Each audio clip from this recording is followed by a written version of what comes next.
And again, I think the rational mind says, well, that's just schizophrenia or that's some other mental illness. I've talked to people who said, yeah, 99.9% of the people that I've looked at to do an exorcism on were schizophrenic or had some other mental illness.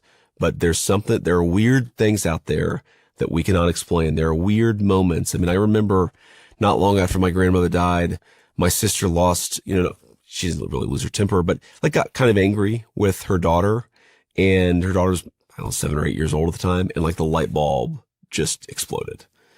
And both of us looked at each other like that was Mamaw.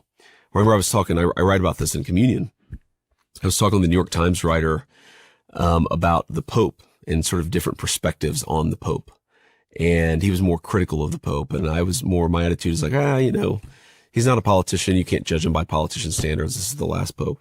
And we're like having this conversation, and it's like, I'm telling you, man, a glass just falls off the bar in a totally crazy way and shatters and like stops us dead in our tracks. And we both just looked at each other and said, what the hell was that?